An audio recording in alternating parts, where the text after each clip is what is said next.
আমন্ত্রণ দীপ্ত সংবাদে আপনাদের সাথে আছি আমি ইয়াসমিন সুমনা। ঈদ উল ফিতর উপলক্ষে ঘরমুখো মানুষের ঢল নেমেছে গাজীপুরের মহাসড়কগুলোতে।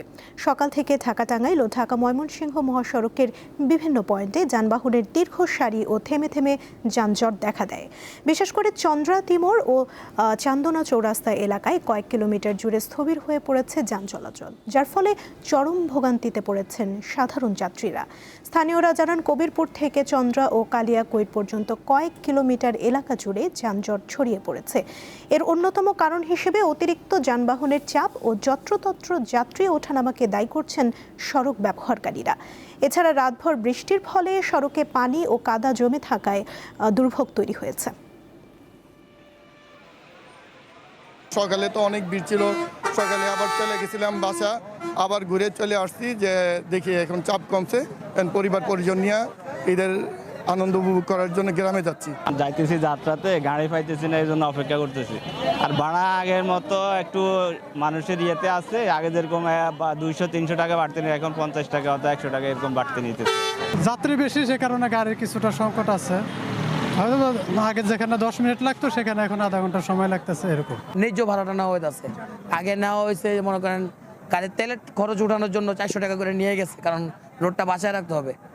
আর ওই হিসাব থেকে এখন যাত্রী আসছে অনেক, এই জন্য ওরা ন্যায্য ভাড়া নিতেছে। 670 টাকা চার্টের ভাড়া চট্টগ্রামের 670 টাকায় নেওয়া হইতেছে। কিছু যাত্রী যারা রোজার সময় গেছে তারা বলতেছে যে কি যে ভাড়া বাড়তি না হইতেছে, আসলে কিন্তু ভাড়া বাড়তি না হইতেছে না। বাসের টিকিট পায় না, মাইক্রোতে টিকিট কাটে, এখন বাসের মতো করে যাইতেছে, খরচ তো ডবল লাগতেছে। গতকাল গাড়ির চাপ থাকার কারণে গতকাল যাওয়া হয়নি, আজকে আসছি ফ্যামিলি নিয়ে বাড়ি যাব। গাজীপুরের চিত্র জানাতে যুক্ত আছেন সহকর্মী জাহাঙ্গীর আলম, কথা বলবো তার সঙ্গে। জাহাঙ্গীর, গাজীপুরের মহাসড়কগুলোর এখন কি অবস্থা, পরিস্থিতি নিয়ে সংশ্লিষ্ট কর্তৃপক্ষ কি বলছে?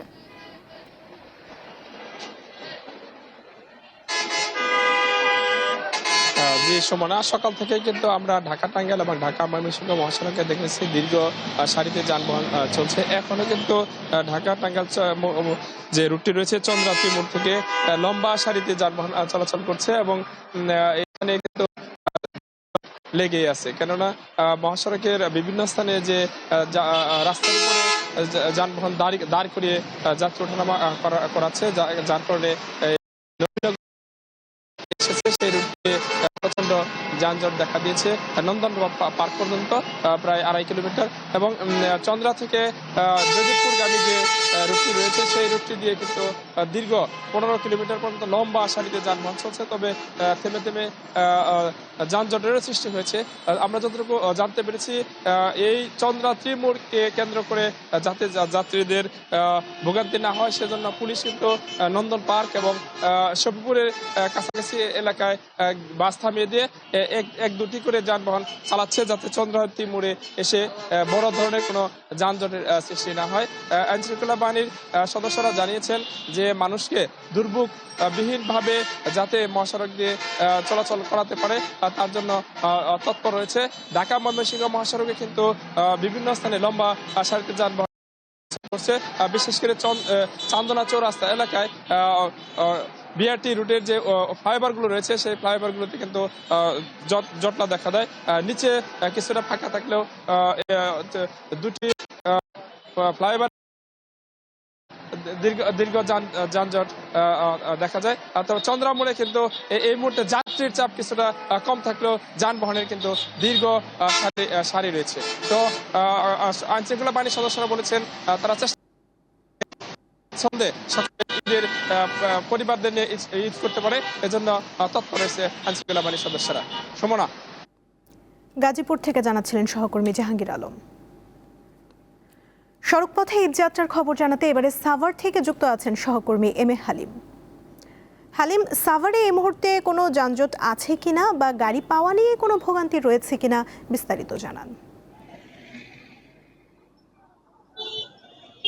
সুমনা, এই মুহূর্তে কিন্তু আমি বাইপাইল যেটি একেবারে একটি মূল পয়েন্ট, যেটি এই নবীনগর চন্দ্রা মহাসড়কে, সেখানে আমি একেবারে মধ্যস্থানে রয়েছি। যদি আপনাকে একটু দেখাই, বাইপাইল থেকে কিন্তু উত্তরবঙ্গগামী যেটি টাঙ্গাইল মহাসড়ক একেবারে আমি ক্লিয়ার আপনাকে দেখাতে চাই এবং সেই সাথে কাউন্টারগুলো দেখাই এবং কাউন্টারগুলোর সাথে থেকে যেটি আপনি ঢাকা থেকে যে এই টাঙ্গাইলমুখী যে বাসগুলো প্রবেশ করছে সেই রাস্তাটিও আমি একটু আপনাকে ক্যামেরার মাধ্যমে যদি একটু দেখাই তাহলে কিন্তু স্পষ্ট আপনি বুঝতে পারবেন যে এই মুহূর্তে কিন্তু আপনাকে আমি সুখবর দিতে পারছি যে এই নবীনগর চন্দ্রা মহাসড়ক কিন্তু এই মুহূর্তে যে স্বপ্ন যাবে এবার বাড়ি যে কথাটি বলে সবাই সেই নারীর টানে বাড়ি ফেরা মানুষ কিন্তু সত্যি এবার কিন্তু বাড়ি দিকে ছুটছে এবং এই মুহূর্তে কিন্তু যানজট এবং ভোগান্তি কোনোটাই আমরা দেখতে পাচ্ছি না।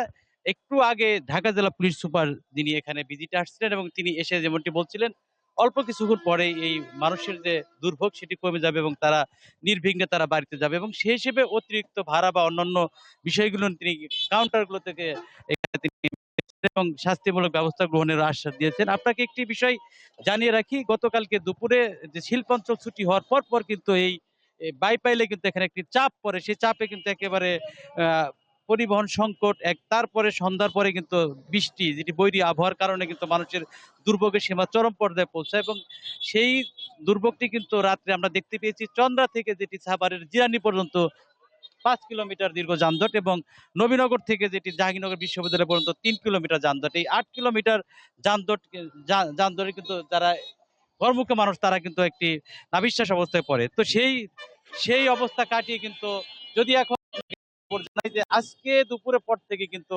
সাভারে বিশেষ করে নবীনগর চন্দ্রা মহাসড়কে এখানে কোনো যানজট নেই, স্বাভাবিক যে জটলা সেটি রয়েছে এবং কিছু কিছু মানুষ পরিবহনে তাদের ঘরমুখ হচ্ছে, বাড়ির দিকে যাচ্ছেন। তো এই ছিল আমার কাছে সর্বশেষ। সুমনা। হালিম, ধন্যবাদ আপনাকে। বগুড়ার সান্তাহারে নীলসাগর এক্সপ্রেস লাইনচ্যুত হওয়ার 21 ঘন্টা পর উদ্ধার অভিযান শেষে ট্রেন চলাচল শুরু হয়েছে। লাইনচ্যুত বগিগুলো সরিয়ে নেয়ার পর বেলা 11:30টার দিকে চিলাহাটি থেকে ছেড়ে আসা খুলনাগামী সীমান্ত এক্সপ্রেস ট্রেন চলাচল শুরুর মধ্য দিয়ে এই রুটে রেল চলাচল স্বাভাবিক হয়। রেলওয়ে কর্তৃপক্ষ জানায় দুর্ঘটনা কবলিত স্থানটিতে আপাতত ট্রেন ধীর গতিতে চলাচল করবে। এর আগে বুধবার দুপুরে ঈদযাত্রায় ঢাকা থেকে ছেড়ে আসা চিলাহাটিগামী নীলসাগর এক্সপ্রেস ট্রেনটির 9টি বগি লাইনচ্যুত হয়। এতে অন্তত অর্ধশতাধিক ব্যক্তি আহত হন। ঈদযাত্রার তৃতীয় দিনে ভোর থেকেই ঢাকার কমলাপুর রেলওয়ে স্টেশনে যাত্রীদের উপচে পড়া ভিড় দেখা গেছে। সেই সঙ্গে কয়েকটি ট্রেনের যাত্রা বিলম্বের কারণে ভোগান্তির কথা জানান যাত্রীরা। স্টেশন মাস্টারের দেয়া তথ্য অনুযায়ী বৃহস্পতিবার যাত্রা বিলম্ব ঘটেছে নীলসাগর, একতা ও পঞ্চগড় এক্সপ্রেস ট্রেনের। এছাড়া সকাল 10:30টা পর্যন্ত 20টি ট্রেন কমলাপুর স্টেশন ছেড়ে গেছে। এদিকে বগির ভেতরে জায়গা না পেয়ে অনেকে নিরাপত্তা কর্মীদের ফাঁকি দিয়ে ছাদে উঠে ভ্রমণ করছেন।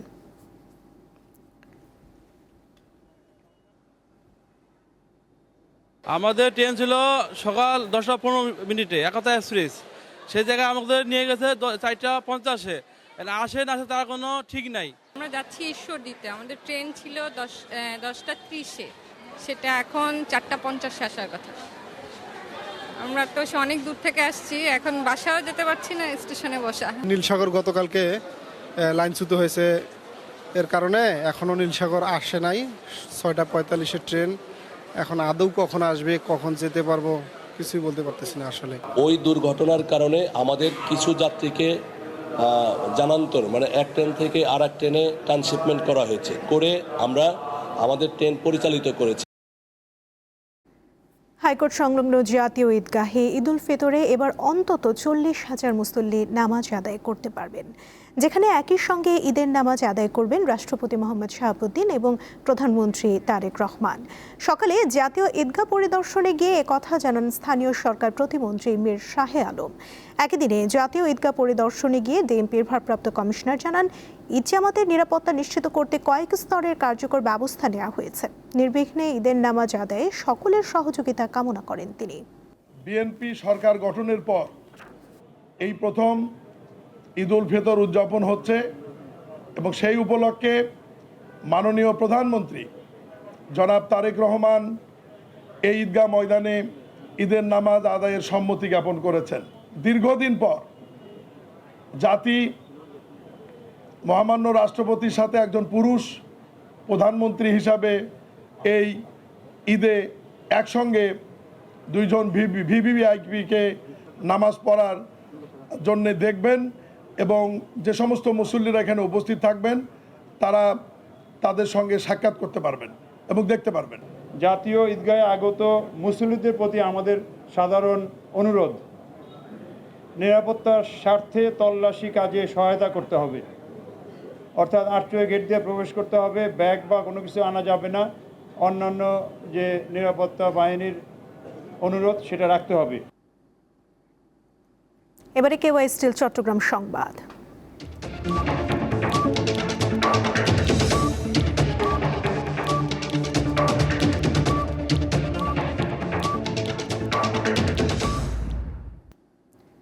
চট্টগ্রামের টেরি বাজার এলাকায় কেবি অর্কিড প্লাজা নামের একটি বহুতল মার্কেটে অগ্নিকাণ্ডে অন্তত 2 জনের প্রাণহানি ঘটেছে। নিহতরা হলেন পটিয়া উপজেলার ইউনুস ও সোলাইমান। আগুনের ধোঁয়ায় তারা শ্বাসরোধ হয়ে মারা যান বলে প্রাথমিকভাবে ধারণা করা হচ্ছে। ফায়ার সার্ভিস জানায় সকাল 9টা 50 মিনিটে আগুন লাগার খবর পেয়ে 4টি ইউনিট ঘটনাস্থলে পৌঁছায়। বেলা 11টার দিকে আগুন নিয়ন্ত্রণে আনতে সক্ষম হয় ফায়ার সার্ভিস। শেষ মুহূর্তে এসেও ঈদের কেনাকাটায় ব্যস্ততা যেন একটুও কমেনি। তাই সকাল থেকে গভীর রাত পর্যন্ত শহরের বিভিন্ন বিপণী বিতানে ক্রেতাদের আনাগোনা। ফুটপাত থেকে অভিজাত শপিং মল সবখানেই উপচে পড়া ভিড়। পছন্দের পোশাক কিনতে এক দোকান থেকে অন্য দোকানে ছুটছেন ক্রেতারা। ঈদকে ঘিরে পোশাকে এসেছে বৈচিত্র্য। পুরুষের তুলনায় নারীদের পোশাকের দোকানে ভিড় বেশি। এবছর ফার্সি, সালোয়ার কামিজ, পাকিস্তানি ও ভারতীয় ডিজাইনের পোশাকের চাহিদা বেশি। বিশেষ করে সুতি থ্রি পিস, জর্জেট, জিমুজি ও ফার্সি গাউনের চাহিদা বেশি তরুণীদের কাছে। রোজার শেষ মুহূর্তে জমে উঠেছে ফেনীর মার্কেটগুলো। কেনাকাটায় ব্যস্ত সময় পার করছেন ক্রেতারা। দামটা আসলে রিজনেবলের মধ্যে আছে, তবে আপনাকে দেখে শুনে সবকিছু হ্যান্ডেল করে নিতে হবে। মানে মডেলটা এখনো তেমন চয়েস হচ্ছে না, কয়েকটা দোকান দেখছি আর কি, ইনশাল্লাহ হয়ে যাবে। বাচ্চাদের মতো হয়তো আনন্দ কাজ করে না, আসলে গিফট দেওয়ার ভিতরে এখন আনন্দটা কাজ করে বেশিরভাগ ক্ষেত্রে। তবে রেমিটেন্স নির্ভর ফেনীর বাজারে বৈশ্বিক যুদ্ধের প্রভাব পড়েছে। অনিশ্চয়তায় থাকা অনেক প্রবাসীর পরিবারের কেনাকাটায় কিছুটা ভাটা পড়েছে বলে জানান ব্যবসায়ীরা। রেমিটেন্স একটু কম আসতেছে, যারা আসছে তারা যেতে পারতেছে না, কয়েকদিন বন্ধ ছিল ফ্লাইট, সব মিলিয়ে একটু কম হয়েছে। কাস্টমার চাহিদাটা বেশি হয়েছে আপনার ফার্সির মধ্যে, জর্জেট, তারপরে অর্গানজা, ইন্ডিয়ান। আমার কালেকশনটাই বেশি যাচ্ছে, একটু আরামদায়ক, পরতেও কমফোর্টেবল লাগবে এই টাইপের ড্রেসগুলো আমরা রাখি এবং ভালো রেসপন্স পাচ্ছি। ঈদ ঘিরে মার্কেট ও বিপণী বিতানগুলোর নিরাপত্তার জোরদার করার কথা জানান এই পুলিশ কর্মকর্তা। শপিং করে অনেক রাতে ফিরে এই সময় আমাদের মোবাইল পার্টিগুলো রোডে যাতে একটি থাকে ব্যবস্থা নেওয়া হয়েছে এবং যেগুলো বড় বড় শপিং মল আছে সেই সামনে যাতে জ্যাম না হয় এবং ভিতরে যাতে সার্বিক আইন শৃঙ্খলা পরিস্থিতি যাতে আমাদের নিয়ন্ত্রণে থাকে, সেজন্য আমরা কিছু কিছু জায়গায় আমাদের পিকেট ডিউটি দিয়েছি। এদিকে চুয়াডাঙ্গা জেলা শহরের মার্কেটগুলোতেও ভিড় দেখা গেছে। শহরের Abdullah City, New Market, Prince Plaza ও পুরাতন গলি সহ বিভিন্ন বিপণী বিতানে ক্রেতাদের ঢল নামছে প্রতিদিনই। সকাল থেকে গভীর রাত পর্যন্ত চলছে কেনাকাটা। প্রোডাক্ট এবং মালের সমন্বয় করলে যে বর্তমানটা ঠিকই আছে। অনেক দোকান ঘোরাঘুরি করছি, দেখছি জর্জেট থ্রি পিস, সুন্দর সুন্দর গাউন বিভিন্ন মডেলের আমাদের কাছে পাবেন। দাম কিছুটা বাড়লেও এবার ঈদের আনন্দে ভাটা নেই জানান ক্রেতা বিক্রেতারা। সঞ্জিদা প্লাবনী, দীপ্ত, বার্তা কক্ষ। ঈদ ঘনিয়ে আসায় সকাল থেকে রাত পর্যন্ত নওগাঁর মার্কেটগুলোতে ভিড় করছে ক্রেতারা। পোশাকের পাশাপাশি জুতা ও কসমেটিক্স কিনতে ভিড় করছেন তারা। এদিকে পঞ্চগড়েও মার্কেটগুলোতে উপচে পড়া ভিড় দেখা গেছে। ঈদের আর মাত্র কদিন বাকি। শেষ সময়ে এসেও পরিবার পরিজন নিয়ে পছন্দের পোশাক কিনছেন ক্রেতারা। জুতা ও প্রসাধনী কিনতেও এক দোকান থেকে অন্য দোকানে ঘুরছেন তারা। আমি 2টা জামা নিয়েছি, জুতা কিনেছি, তারপর আরো অনেক কসমেটিক্স করছি। ঈদের তো প্রায় সকল কেনাকাটা এখন আমাদের হয়ে গেছে, এখন জুতা কিনতে এসেছি। কেনাকাটা আলহামদুলিল্লাহ সবই কমপ্লিট। বাচ্চাদের নেওয়া হয়ে গেছে, সামান্য একটু কসমেটিক্স বাকি ছিল, সেটা ইনশাআল্লাহ নেওয়া হয়ে গেল। এবছর জিনিসপত্রের দাম নিয়ে ক্রেতারা মিশ্র প্রতিক্রিয়া জানান। ঈদ উপলক্ষে বেচাকেনা ভালো হওয়ায় খুশি বিক্রেতারাও। ঈদের বেচাকেনা আলহামদুলিল্লাহ শুরু হয়ে গেছে আমাদের এইদিকে, আমরা আশা করি আরো ভালো বেচাকেনা হবে। আরো রোজা শেষের দিকে আসছে, আরো আগামীতে ভালো কিছু হবে। ঈদ ঘিরে মার্কেটগুলোতে ভিড় বেশি থাকায় তৎপর পুলিশ। আমরা মার্কেট কেন্দ্রিক 3 স্তরের নিরাপত্তা ব্যবস্থা গ্রহণ করছি, শহরে যাতে নির্বিঘ্নে লোকজন বাজার করতে পারে অথবা পিক আওয়ার টাইমে তারা চলাফেরা করতে পারে। এই জন্য ট্রাফিক ব্যবস্থাকে আরও গতিশীল করার জন্য ট্রাফিকে অতিরিক্ত ফোর্স মোতায়েন করা হয়েছে। এদিকে পঞ্চগড়েও জমে উঠেছে ঈদের কেনাকাটা। পছন্দের পোশাক কিনতে ক্রেতারা ছুটছেন বিপণী বিতানগুলোতে। কালেকশনগুলি গতবারের থেকে একটু ভালো, তবে দামটা অনেক বেশি, এবার হাই প্রাইস মনে হচ্ছে। থ্রি পিস অনেক সুন্দর সুন্দর দেখতেছি, রিজনেবল প্রাইসের মধ্যে আছে আর কি। পঞ্চগড়টা হলো কৃষি প্রধান এলাকা, এজন্য ঈদের বাজারে একটু দেরিতে শুরু হলেও আলহামদুলিল্লাহ এখন ভালো শুরু হয়ে গেছে। শেষ মুহূর্তে ভিড় বেশি হলেও সার্বিক পরিবেশে স্বস্তির কথা জানান ক্রেতা বিক্রেতারা। সঞ্জিদা স্নিগ্ধা, দীপ্ত, বার্তাকক্ষ। আন্তর্জাতিক প্রসঙ্গ। মধ্যপ্রাচ্যে ইরানের ধারাবাহিক হামলা অব্যাহত থাকলে দেশটির বিরুদ্ধে প্রয়োজনে সম্মিলিত সামরিক পদক্ষেপ নেওয়ার হুঁশিয়ারি দিয়েছে সৌদি আরব। একই সঙ্গে তেহরানকে অবিলম্বে তাদের আঞ্চলিক কৌশল পুনর্বিবেচনার আহ্বান জানান সৌদি পররাষ্ট্রমন্ত্রী প্রিন্স ফয়সাল বিন ফারহান আল সৌদ। রিয়াদে আরব রাষ্ট্রগুলোর পররাষ্ট্রমন্ত্রীদের বৈঠক শেষে সংবাদ সম্মেলনে তিনি এসব কথা বলেন। এদিকে ইরানের 4 শীর্ষ নেতাকে হত্যা এবং তেল ও গ্যাস ক্ষেত্রে হামলার জবাবে সৌদি আরব, কাতার ও আরব আমিরাতের তেল ও গ্যাস ক্ষেত্রে হামলা চালিয়েছে তেহরান।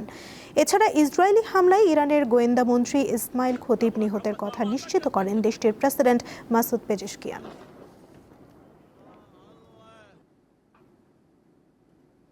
বিশ্বের বৃহত্তম গ্যাস ক্ষেত্র ইরানের সাউথ পার্সে হামলা চালিয়েছে ইসরায়েল। জবাবে সৌদি আরব, কাতার ও আরব আমিরাতের বিভিন্ন জ্বালানি স্থাপনায় পাল্টা হামলা চালিয়েছে ইরান। একই সঙ্গে দেশটি আরও বিধ্বংসী হামলার হুমকি দিয়েছে। এতে করে বিশ্ববাজারে চলমান জ্বালানি সংকট আরও তীব্র হওয়ার শঙ্কা দেখা দিয়েছে। আক্রমণ পাল্টা আক্রমণে দীর্ঘায়িত হচ্ছে ইরানের বিরুদ্ধে যুক্তরাষ্ট্র ও ইসরায়েলের যুদ্ধ, যেখানে চক্রব্যূহে পড়ে গেছে জ্বালানি খাত। ইরানের সাউথ পার্স গ্যাস ক্ষেত্রের একটি পেট্রোকেমিক্যাল কমপ্লেক্সে স্থানীয় সময় বুধবার ভোরে বিমান হামলা চালায় ইসরায়েল। জবাবে উপসাগরীয় অঞ্চলের বিভিন্ন জ্বালানি স্থাপনায় পাল্টা হামলা চালায় ইরান। এর মধ্যে বৃহস্পতিবার ভোরের হামলায় কাতারের রাস লাফান ইন্ডাস্ট্রিয়াল সিটির কয়েকটি তরলীকৃত প্রাকৃতিক গ্যাস বা এলএনজি উৎপাদন ও রপ্তানি স্থাপনা ক্ষতিগ্রস্ত হয়। এছাড়া আগে থেকেই হরমুজ প্রণালীতে জাহাজ চলাচল ব্যাহত হয় বিশ্ববাজারে জ্বালানি তেলের দাম বাড়তে থাকে। বৃহস্পতিবার নতুন করে এই উত্তেজনায় তেলের দাম আরও প্রায় 5% বেড়ে ব্যারেল প্রতি $110 ছাড়িয়ে গেছে। পাশাপাশি অস্থির হচ্ছে এলপিজির দামও। মধ্যপ্রাচ্যে একের পর এক জ্বালানি অবকাঠামোতে হামলার কারণে গ্যাসের দাম একদিনেই প্রায় 4% বেড়েছে। যুদ্ধের কারণে বিশ্বজুড়ে উড়োজাহাজের জ্বালানির দাম গত 1 মাসে বেড়েছে প্রায় 83%। বিশ্বজুড়ে জ্বালানি তেল ও গ্যাসের সরবরাহ ব্যবস্থা বিঘ্নিত হওয়ায় বিভিন্ন দেশে তীব্র হচ্ছে সংকট। এই পরিস্থিতিতে বৈশ্বিক সরবরাহ চেইন ও খাদ্য নিরাপত্তা ঝুঁকিতে পড়েছে। এমনকি যুদ্ধের মূল হোতা যুক্তরাষ্ট্রের ওপরও অভ্যন্তরীণ ও আন্তর্জাতিক চাপ তৈরি হয়েছে। জ্বালানির দাম বৃদ্ধির কারণে সাধারণ মানুষের সমস্যার কথা স্বীকার করেছে যুক্তরাষ্ট্রের vice president JD Vance. Ishrat Suma, Deepto, বার্তাকক্ষ। এই ছিল এখনকার মতো। এরপর সন্ধ্যার সংবাদ দেখার আমন্ত্রণ জানিয়ে শেষ করছি। এতক্ষণ সঙ্গে থাকার জন্য ধন্যবাদ সবাইকে।